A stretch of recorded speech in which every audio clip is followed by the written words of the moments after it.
recording.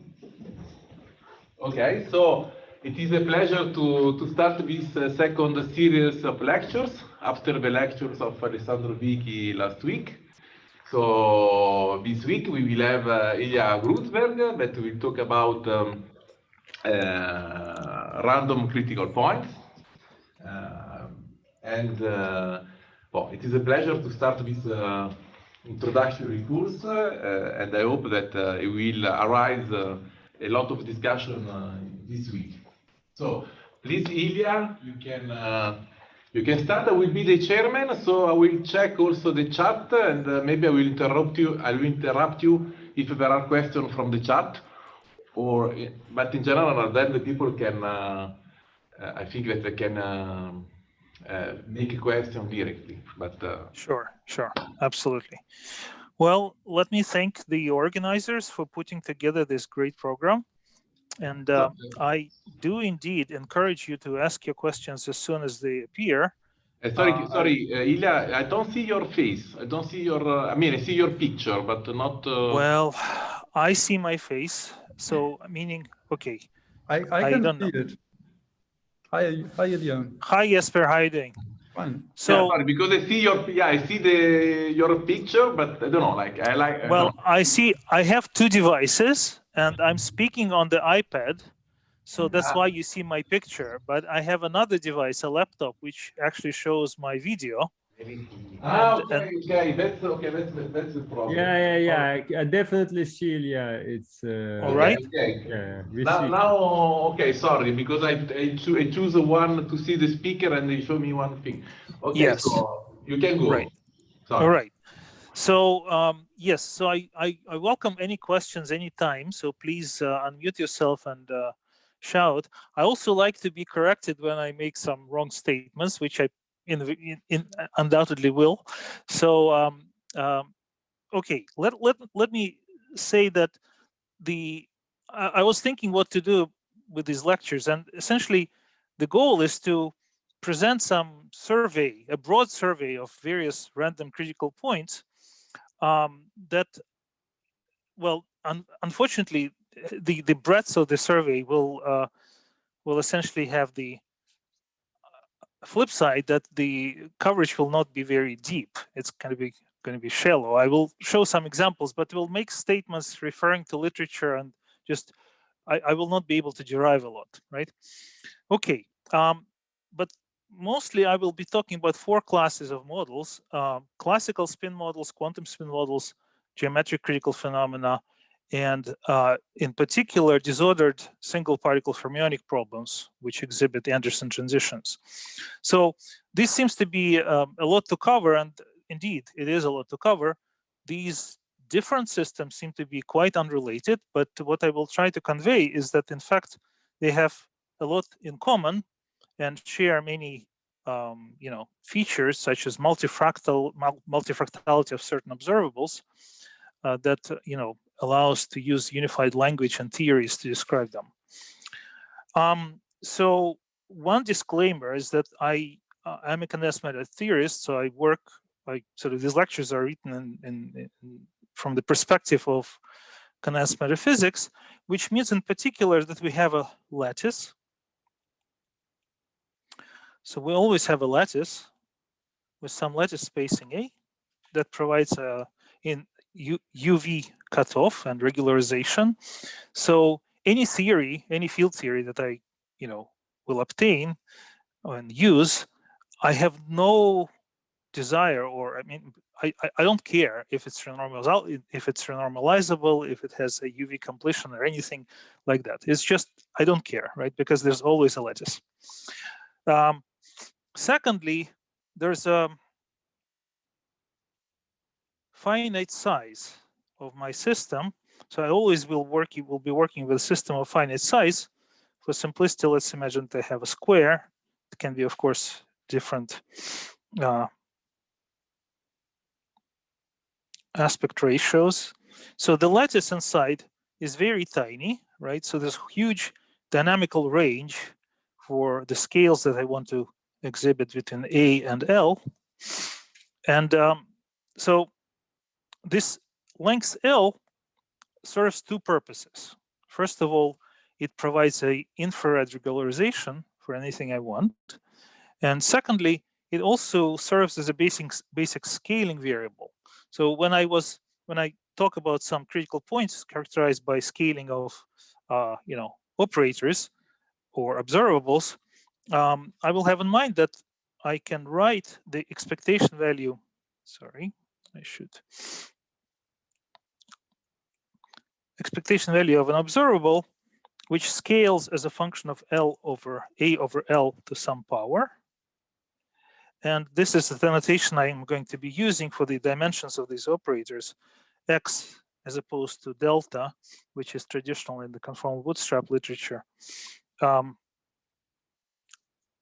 Well, because there are some other quantities related to these dimensions called delta in the theory of Anderson transitions, which are traditionally called delta. So anyway, so just bear with me. If anything is confusing, just ask what I mean. Okay, so I want to also make a disclaimer, a warning, so to speak, that the critical points I'm going to describe are not necessarily conformally invariant. I don't know, right? So potentially they may not be good targets for the conformal bootstrap applications because there's no conformal invariance. But in some level, I mean, bootstrap, not conformal bootstrap, but just bootstrap, seems to be a broader, program. Well, for example, it was applied to random matrices, which have nothing to do with conformality, right? So in that sense, maybe this whole thing is still useful. All right. Okay, so let me start with some general remarks about disorder. So when we talk about disorder, we usually mean that there's some imperfections in the lattice of the solid that we are looking at. And these imperfections can be various types: impurities, dislocations, disclinations, substitutions, so on. And generally speaking, these things are dynamical variables. They have to be included in the full description of the solid on equal footing with ions and electrons and everything else. But very often what happens is that the time scales that are associated with the dynamics of these impurities are huge compared to other time scales in the system. And in that sense, we can view these impurities as being frozen or unmovable. And this is what we call quenched disorder, right? So this is the situation I'm going to be dealing with, and I will not say quenched every time that I say disorder. This is the disorder I will mean, all right? So what disorder does, it certainly makes life hard because it breaks translation invariance, right? So you have a system and you have some impurities and they're randomly placed, and then whatever happens, so you can have a motion of an electron that bounces off impurities and so on. And this is not going to be, we are not going to be able to describe this using, let's say, momentum space, because the system is not translation invariant. But what happens is that the way to think about it is really the following. One shouldn't be interested now in properties of a single system like this. Instead, one should think about the whole ensemble of such disordered systems, right? You can take samples, for example, I mean, when people measure quantum Hall effect, for example, right? They use specific devices which can be cut out of something grown in an MBE machine, like a big wafer, and then they cut out samples to measure. And these samples nominally have the same properties, like the impurity concentration. But the specific arrangement of impurities, of course, is going to be different in different samples. And we need to think about the whole ensemble, right? Repeated measurements of some quantities in these samples may exhibit sample-to-sample fluctuations, and they can be different in different samples, even though nominally these samples are the same or identical. So this is the main idea, that we need to think about the whole distribution function of disorder, as well as distribution functions of various observables that we can measure in the system. All right. So once this approach is taken, the disorder distribution can be taken to be translationally invariant, and more generally, it can respect the symmetries of the lattice. And then we can look at, let's say, average quantities, which will be necessarily translationally invariant, or even the whole distributions of these quantities will be translationally invariant. All right, so then, of course, since we're talking about critical points, I'm thinking about continuous phase transitions exhibiting some universal scaling behavior. And as I said, I will be looking at the dependence of the observables as functions of the system size. In the spirit of this approach of the distributions, I need to actually follow the evolution of the whole distribution of a given observable with the system size. And so this way of thinking really needs to be, I mean, strictly speaking, you need to have some kind of a functional renormalization group to approach this, right? And to follow the whole distribution function, and that requires infinitely many quantities, unlike the usual RG in a clean system, where a few coupling constants are sufficient to describe the flow. And so I'm not going to do that, actually. So there are experts in the audience who know a lot more than I do about functional RG. And I think this is something perfectly suitable for discussion. So maybe somebody like Kai Wiese can give a lecture on that. So what I will do instead, I will focus on ways and theories to extract just low moments of observables, like expectation values and variances and so on, right? So this may or may not be sufficient to characterize a given quantity properly, because the distribution functions generally fall into two classes. Some of them become narrow as we go to the thermodynamic limit, and such quantities are called self-averaging. A typical example would be something like the free energy. Free energy density in the thermodynamic limit becomes a non-random quantity. And in the finite system, its distribution is pretty narrow and can well be characterized by its mean.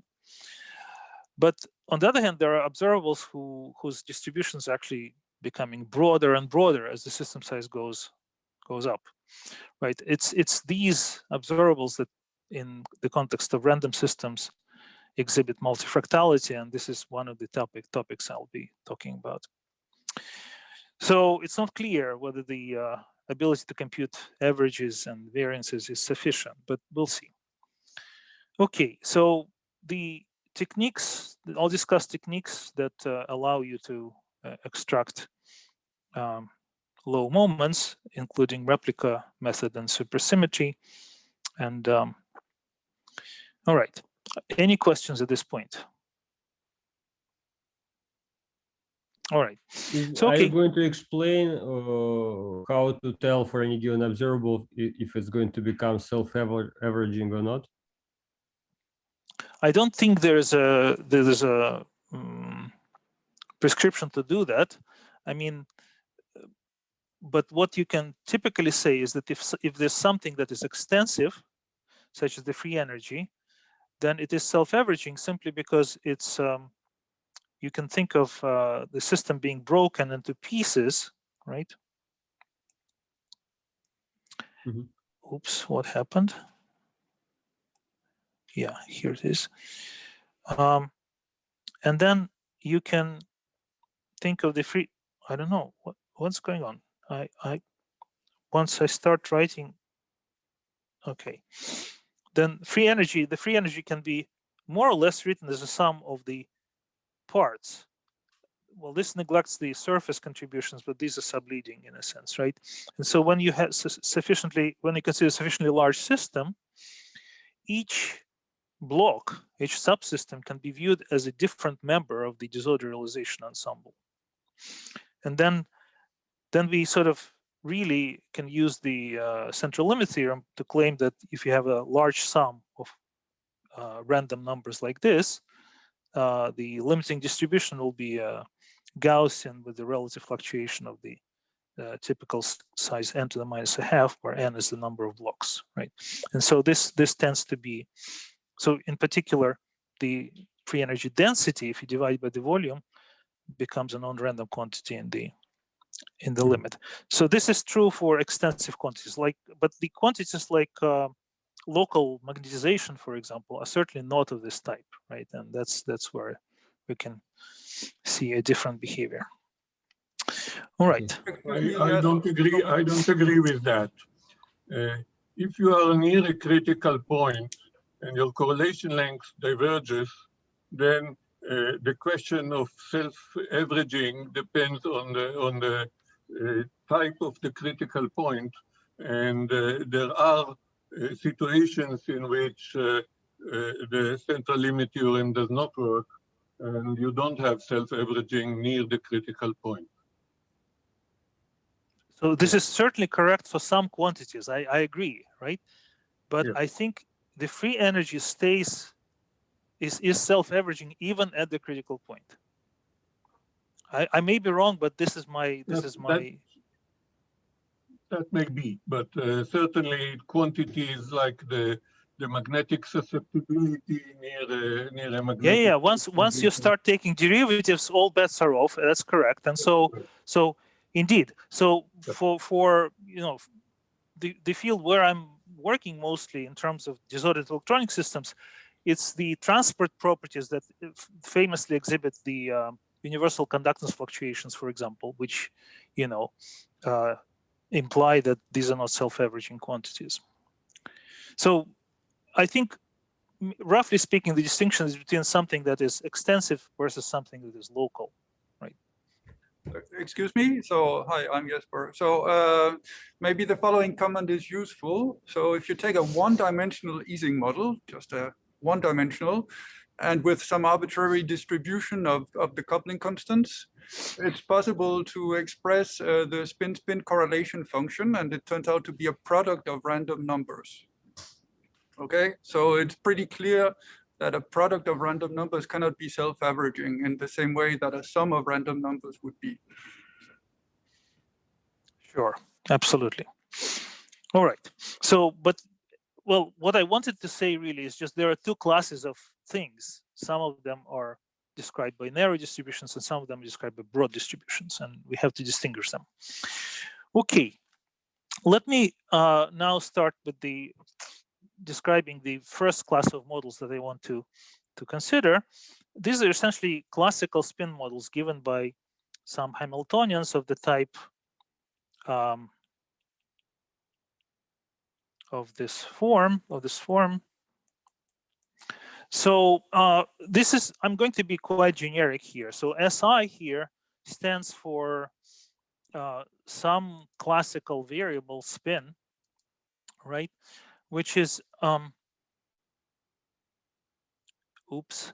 Yeah, okay, I'm sorry. Sylvain just posted my lecture notes on Wikipedia, which I would rather not have because they're very, yeah.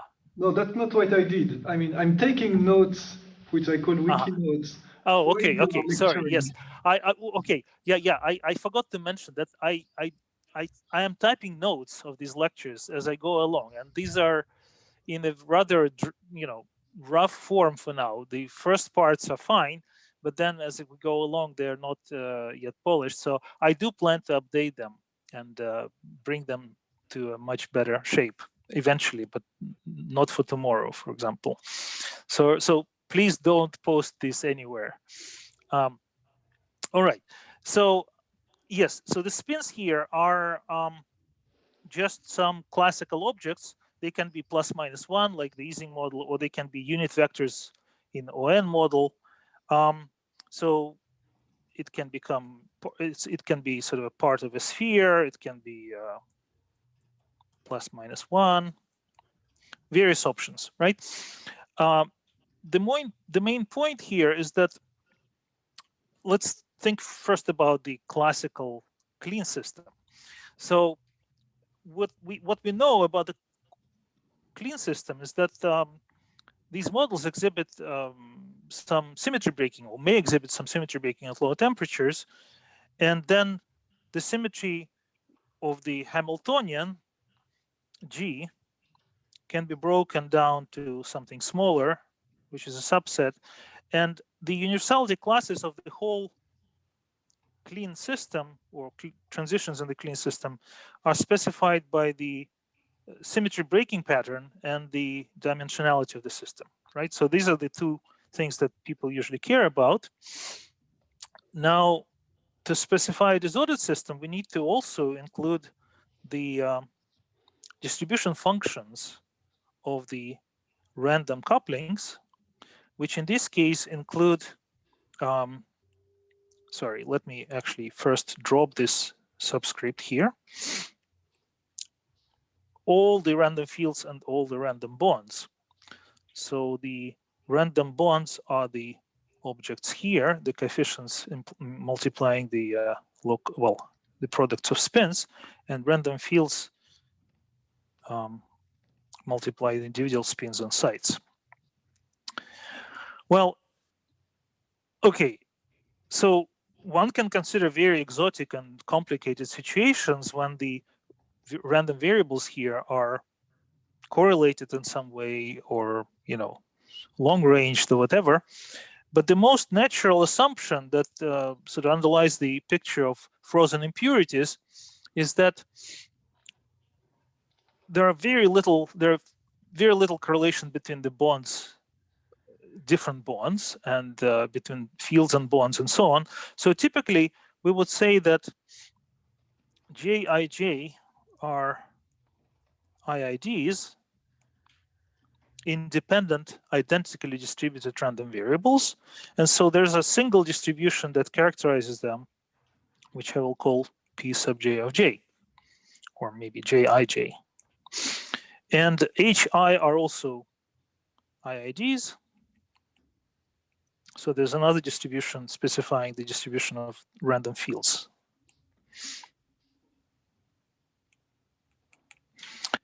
And what I want to do, I want to make this independent from the position space.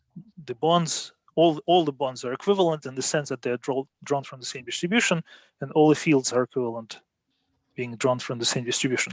This choice makes the ensemble of these Hamiltonians translation invariant and respecting all the lattice symmetries. And also, more often than not, it's sufficient to look at the systems where only nearest neighbors interact. So I can also simplify things by looking at something like this, where I and j in the angular brackets denote just the nearest neighbors. Okay. All right. So, okay. So how then, what should we do about this system? As I said, I will be focusing on the low moments of various quantities. And in a given clean system, for example, or in a given realization of a disorder, if you want, the interesting properties are encoded in various correlation functions. In particular, we'll think about connected correlators, which can all be obtained from the partition function. So the usual thermodynamic average will be denoted by the angular brackets, and this is just the sum of the spin configurations of this type. Let me actually make a convention that the beta is going to be 1, which means that essentially the couplings are measured in terms of temperature in the Hamiltonian. And the partition function, of course, is the sum over the configurations. And then we define the free energy. And these correlation functions like this SI1, SIN can be obtained as derivatives of this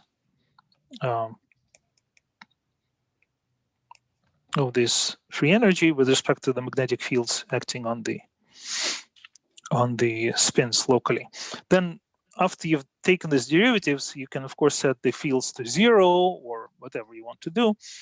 Well, in particular, the 1-point function is the magnetization.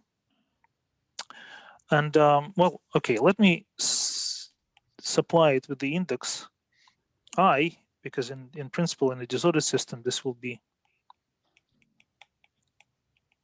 a quantity that depends on where we are, right? So, okay. So what should I change if I describe a random system? So this description is quite general. It applies to clean systems, to random systems. For a random system, everything that I wrote here depends on the disorder, particular disorder realization. Let me bunch together all these random J's and H's and call them X, capital X, right? Then the free energy becomes a function of X, and the partition function becomes a function of X, and all the derivatives and observables become functions of X. So if I want to measure and study averages of these quantities, like correlation functions, magnetization, and so on, I need to be able to take the disorder average. So disorder average is what I'm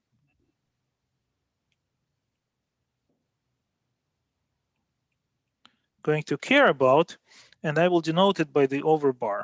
So a disorder average quantity, well, it's actually this after disorder is taken, it doesn't depend on X. So let me just simplify the notation.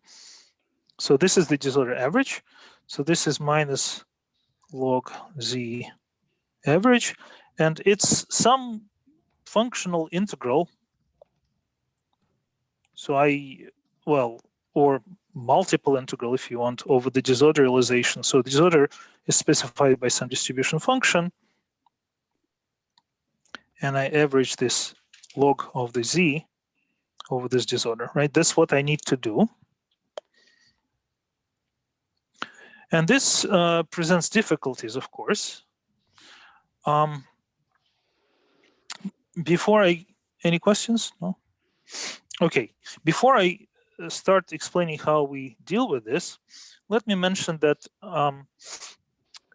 we typically care about, in clean systems, certainly we care about the connected correlators, which are seems to be some setting that I'm not doing properly. So connected correlator, of course, is easy to write in terms of the partition function. Sorry. So it's just the sum of the configurations of this product of spins with the same weight. Everything now depends on the disorder, and we have to average this whole expression. And you see that technically the difficulty of this disorder averaging can be seen already at the level of free energy. We have to average the log of the partition function, which is not a very simple object. Alternatively, when we look at the observables like correlations functions, we have to average a ratio of two things, which contains the disorder in the exponentials, both in this term here and in the partition function in the denominator, right? So that's where the difficulty is. Another thing that I want to say is that in the context of disordered systems, it's also interesting to look at disconnected correlation functions, such as SI as J on different sides, average of the disorder. We usually don't consider such things in clean systems. It's clear how to write them. And the reason for this is that the significance of these things is exhibited in the case of spin glasses, for example. Spin glass is a very complicated system where what happens is that if you take the average magnetization, which is the average of the local spin thermodynamic average and average of the disorder, this turns out to be 0. But if you take the SI squared before you average of the disorder and then you square, this gives you famous Edwards-Anderson order parameter. Well, so that's useful to look at these things.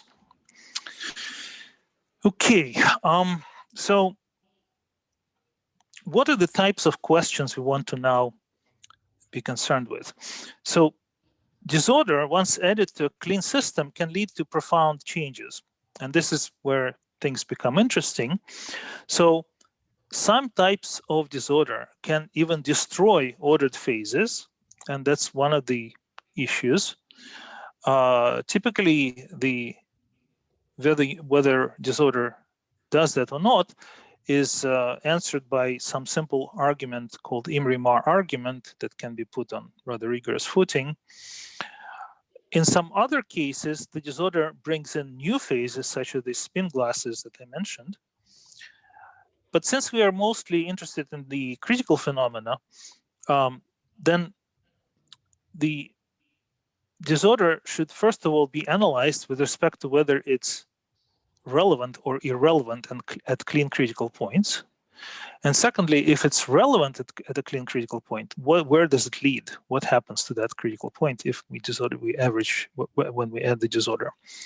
So let me start trying to answer this type of questions by introducing the replica method. All right, so this is simply a method to average over the disorder. It's been invented by Edwards and Anderson in this famous paper on spin glasses. And the idea is simply to look at the free energy, which is minus the log of the partition function, as a limit of the following expression. So you take the nth power of the partition function, and then you form this ratio. And in the n going to limit case, you'll get the log. It's a trivial mathematical formula. And the idea now is that for an integer n, or positive integer, right? I don't know, n. You can write Zn as the partition, z to the n, as the partition function of the replicated Hamiltonian. It means that we make n copies of our system, and I label them by a separate index. Let's call it A, and there'll be n copies. So each spin is now copied n times.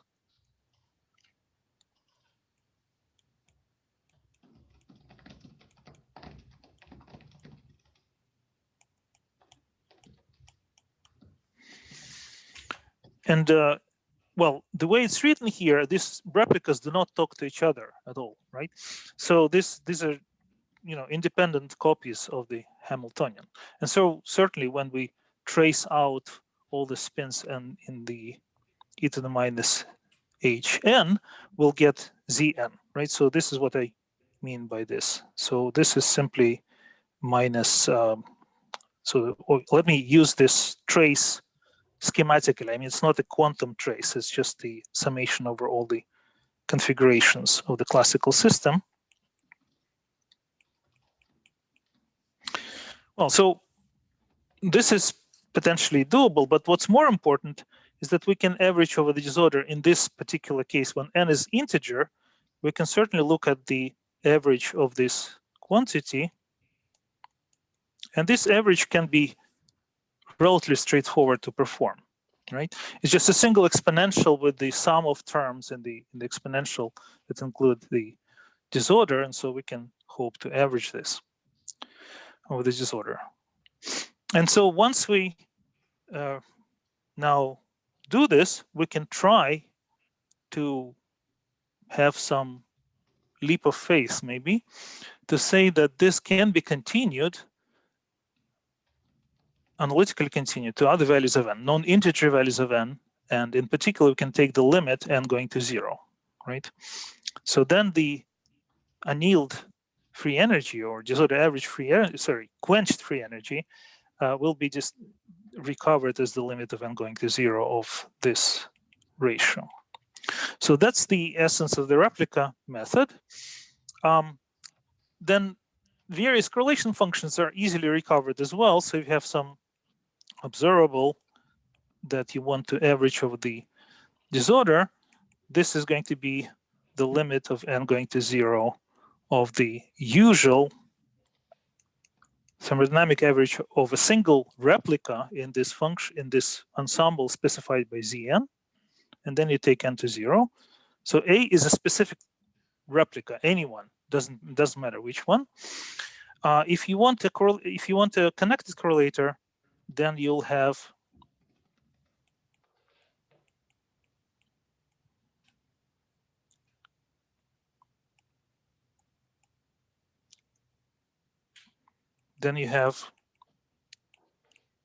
to take the same replica for these operators. Sorry, let me place the replica index on top so that I can distinguish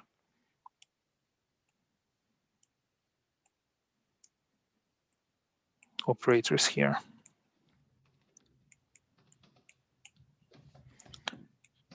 But I also told you that it's interesting to look at the disconnected things. And so in this case, if you want a disconnected correlation function, then what you do, you take two different replicas.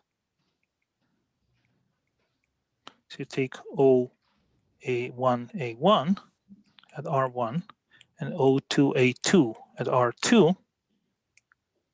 Sorry, let me rewrite it in a different line so that it's clear.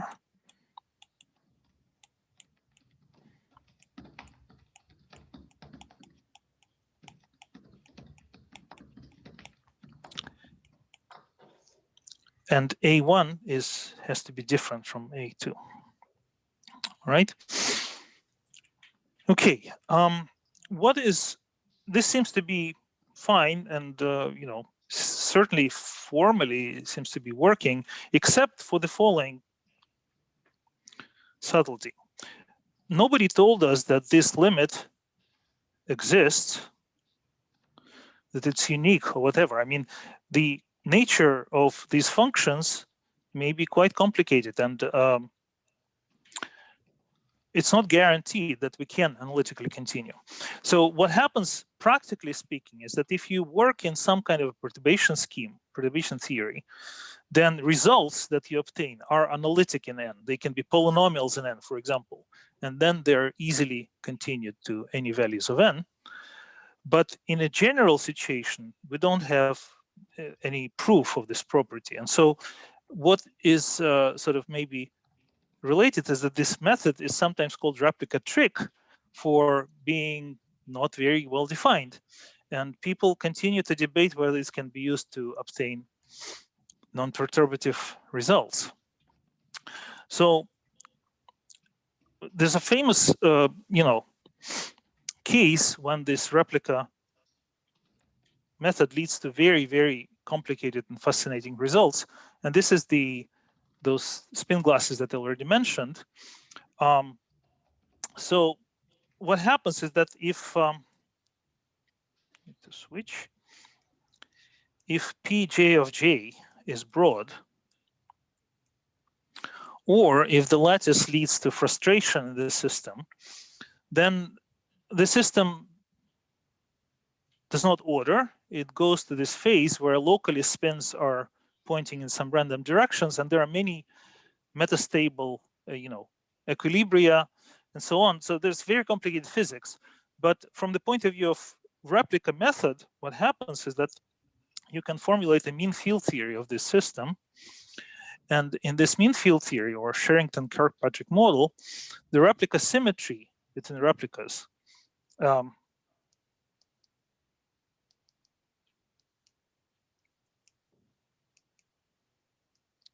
it's a permutation group among the replicas. It's certainly the symmetry of the Hamiltonian. This symmetry becomes broken.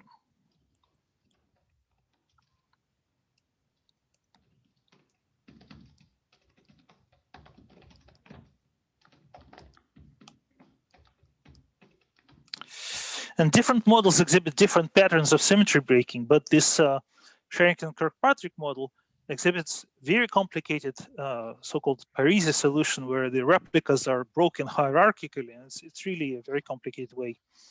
I'm not going to describe this in any detail, but it's quite fascinating. But what I wanted to say is really what is truly remarkable is that the replica symmetry broken solution turned out to be correct from the point of view of rigorous treatment. Mathematicians relatively recently proved that this is a correct solution for this model. I mean, just mathematically, right? So without using replicas, but that's a different story. So it turns out that whenever we have some models where alternative approaches are available, such as supersymmetry, for example, which are much better controlled, replicas turn out to be quite good. I mean, they produce non-perturbative results that turn out to be the same as other alternative better methods. Okay. Can I ask a yes. question? So the first question is, what is the relation between these correlation functions that you wrote on the previous page and this issue of self-averaging or non-self-averaging? Is there any? Okay, suppose that there's no self-averaging, then why should I bother about these correlation functions? Yes. Okay. Or, yeah. Yeah, that's a good question. I mean, because the first question is kind of, I mean, once I start only considering averages, this question, I mean, I throw away the complexity of the distribution functions, or potentially throw away the complexity of the distribution functions, right? So I can only say the following. I don't know a general, way of approaching this, except, as I said, for functional RG. But, when you have an arbitrary number of replicas to begin with, right, this n can be as large as you want. And by choosing these different replicas here in various correlation functions, you can look at high moments, arbitrarily high moments of a given observable, okay? And so then you can hope that if you know all the moments, you can recover the distribution function. Of course, it doesn't work again for broad distributions, but still, that's the best way, the best you can deal with, you can get from this point of view in using replicas. Okay, thanks. Another question is this. So this symmetry is replica symmetry breaking. So usually in examples that I'm familiar with, spontaneous breaking of discrete symmetries usually is associated with infrared massive behavior. So should I conclude from this that if I'm interested in a situation where the infrared behavior is critical, then I should not bother or should not be concerned with this replica symmetry breaking potentially, or can it be also important for critical behavior? Because the spin glasses are not critical. Yeah. No. So okay.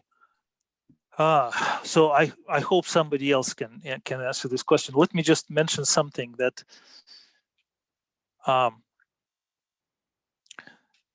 so this may be true about the spin glass phase, right?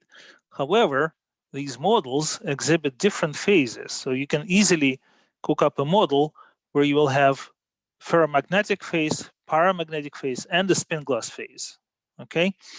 So then those phases are separated by phase boundaries, which are critical points, okay? And so those critical points, at least if you approach them from spin glass side, certainly may, inherit all these complexities. So I'm not sure. Maybe somebody knows better than I do. Anybody can comment on this? The system can remain critical. There's no problem. You mean in the spin glass phase? Yes, you mean? Well, in the disordered phase. Sorry, say again. Disordered phase, yes. Yeah. In glass phase, usually you associate to this mean field model. Yeah. Is where everybody talks to everybody, so there is no notion of distance. Yeah. Can I add something? But my question was, can you have a critical point where the replica symmetry is spontaneously broken? Yes.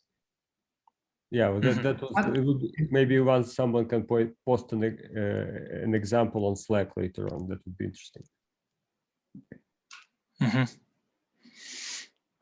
All right. So yes, as I said again, I encourage any comments or corrections to what I'm saying, because I'm not an expert in all these things. So okay, one thing that I want to mention certainly before we continue next, during this hour, is the following. So it's the very profound, well, maybe not so profound, but certainly important aspect of all these stories is that I can consider the following object. So Zn, remember, is the average of the nth power of the partition function of the disordered system, and I can take its log and I'll call this f sub n. This is not the quenched average of the free energy in the limit n goes to 0, right? But this is the free energy of my replicated system after I take the disorder average. Okay, so this can be viewed as something that characterizes the system. And in particular, in the limit, when n goes to 0, Zn is certainly equals to 1 and f0 equals to 0. Okay. So this is true in the replica limit. This is also true in the supersymmetry formalism that is available for other systems. And it is known for quite some time that systems that have partition functions equal to 1 generically exhibit logarithmic correlation functions at their critical points.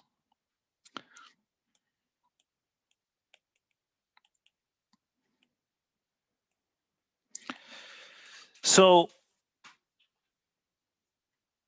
it means that, the corresponding conformal field theories, if they are available for the description of these points, are logarithmic CFTs. All right. So the mechanism for this appearance of these logs is quite well understood. What happens typically is that for a finite n, you have a theory which has some, it may not be unitary, but it typically has some discrete spectrum of dimensions. And what happens when n goes to 0, these dimensions collapse. And when they collapse, they the corresponding operators form a Jordan block, and the dilatation operator is not diagonalizable anymore, right? So instead, you have this Jordan block where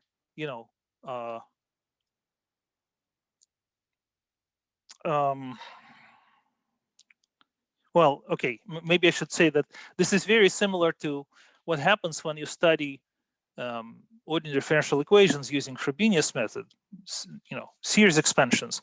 Then you have to solve the initial equation to see the leading power of this power series. And what happens if this initial equation has some solutions which collide or differ by an integer, then necessarily logarithmic solutions appear, right? It's the same story here. So every time you have the collision of two dimensions,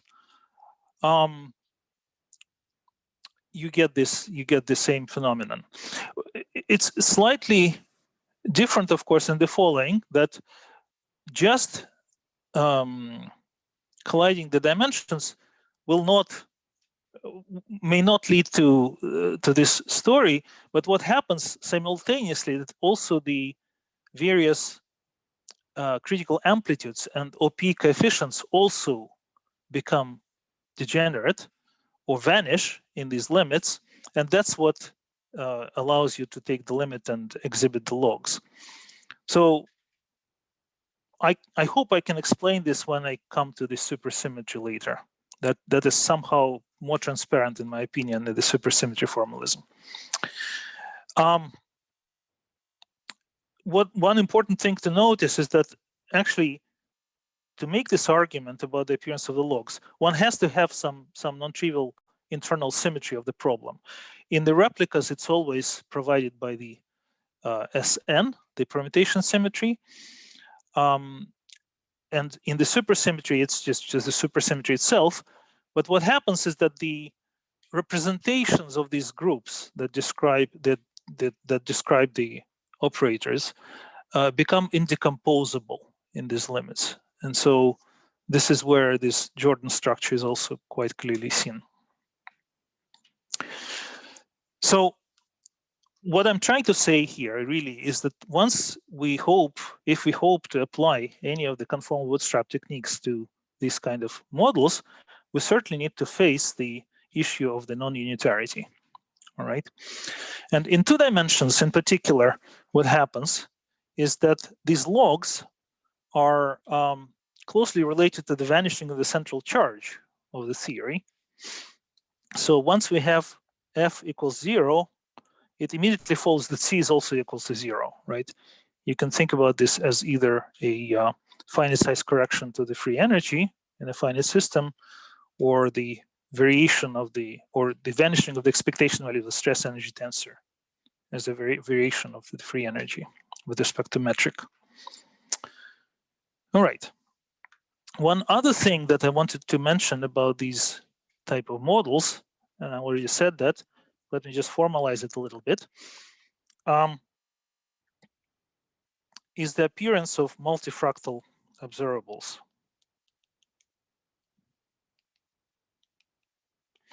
So this is seen in the following. So you can take some local observable, such as magnetization, for example, raise it to power q, and then average over the disorder. And what turns out is that the corresponding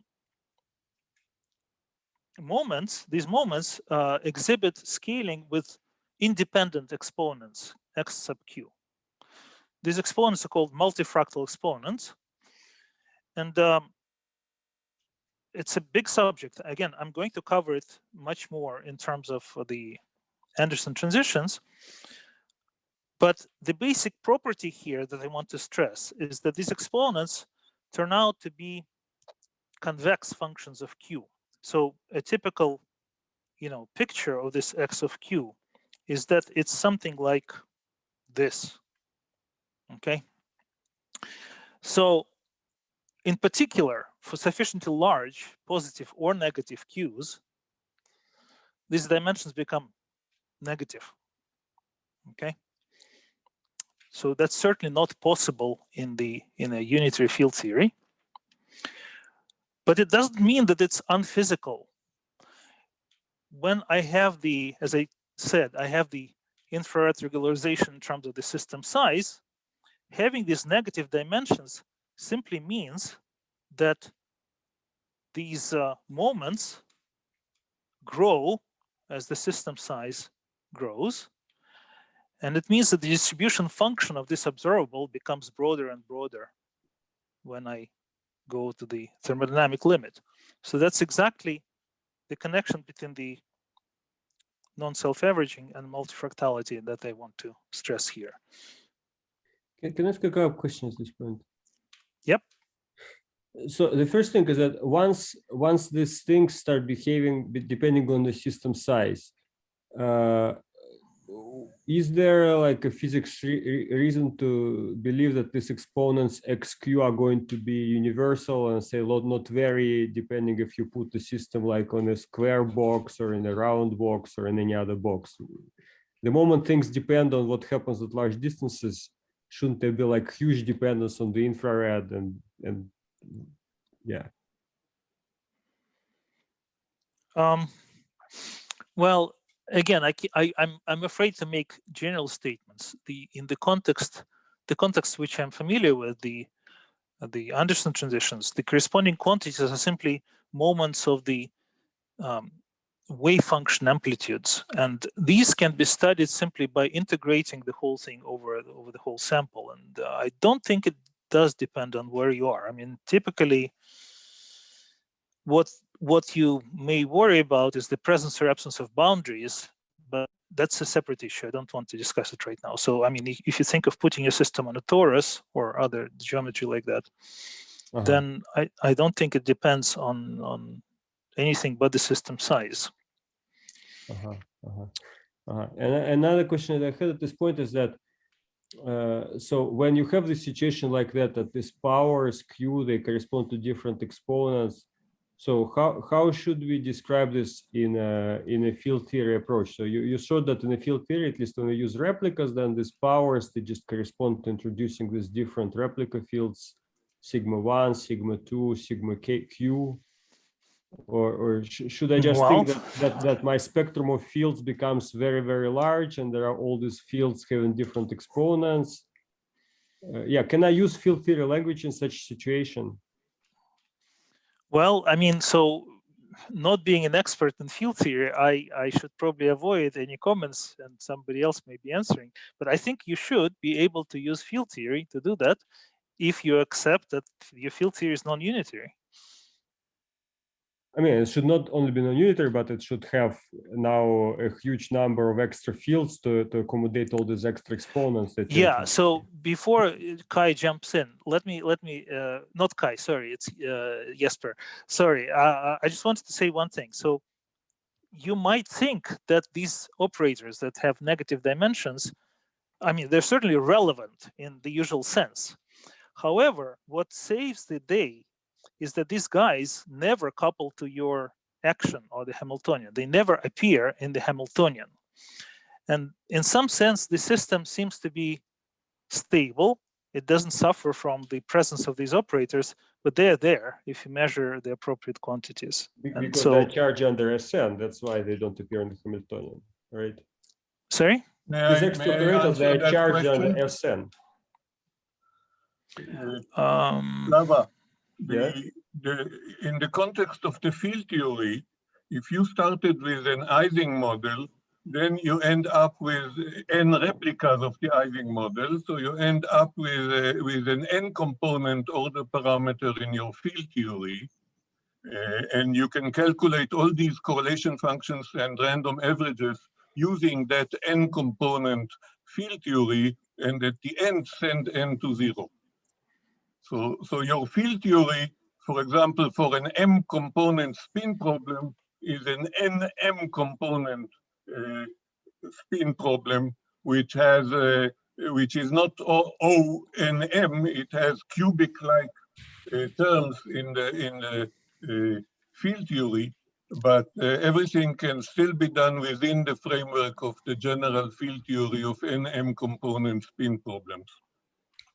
Yeah, I'll be right back. I'll join the discussion in a minute. Just give me a sec. I need a break. Yeah, I understand this, of course, but the question was, what is the language to use for n exactly 0? You don't. You do all your calculations. Well, you don't, or maybe you do. You send n to 0. As was said, that the limit is tricky. No, there must be a CFT, there must be some logarithmic CFT, which is describable for n exactly 0. And in some cases there is. I can show you examples, but I mean, it would make it slope this, this discussion. Yeah. We have calculations for charge density waves around 4 dimensions, where you can get the multi-critical exponents, and also around 2 dimensions using conformal field theory techniques. And what is the spectrum of field theory in n for n equals 0 for your theory? What kind of fields does it have?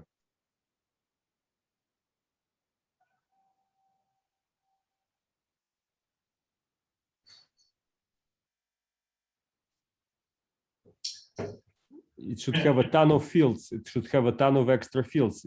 You cannot get away probably just with the field phi and phi squared. You have to have some extra fields. That's the question. Yeah, maybe it's premature. Maybe it's going to become clear once you go ahead. So, Ilya, we pass to the question time, or you want you still have some minutes to finish? I think this is a good place to stop. I mean, I can continue certainly, but I mean, it's up to you. Okay, so I will propose that we look if there are some questions, comments, and then we can have the time to make a 10 minutes coffee break. We do this. Okay, so if there are questions, please. Let me just comment that I put on the chat a reference to the issue of self-averaging. So everyone can look Yes, at on that. the chat, yes. Or maybe in Slack, or if you can, it would be nice. I'll copy Amnon's reference to Slack because I see it. So I have one comment about when you say that the disordered system has a central charge of 0. I mean, typically when we approach this problem using field theory, we are interested in the effective central charge, in the sense that in the limit n to 0 we take C over n. So. Well, so there are various issues here. So there's other parameters that appear in this limit. If you look at this logarithmic structures, there's another parameter called B that people discussed a lot, and so that plays the role of sort of physical central charge in a sense, right? But yeah. And another comment: I'm not sure that you always need an extra symmetry to have logarithms.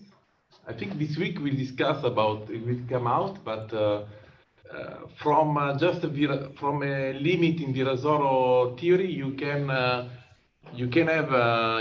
for example find some rank 2 logarithmic structures without the need of maybe, for example, you can do some limit in the central charge and see some logarithmic structure.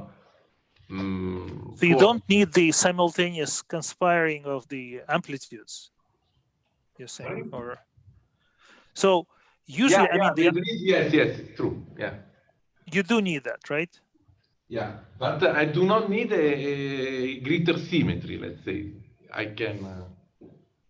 Well, okay, maybe you can explain to me, or so I somehow the picture I have in mind is that it's the representation of this internal symmetry that becomes indecomposable in the limit, and that's what.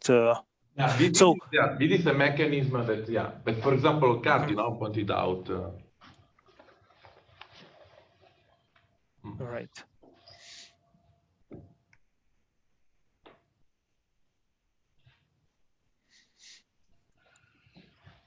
Okay, there are other questions?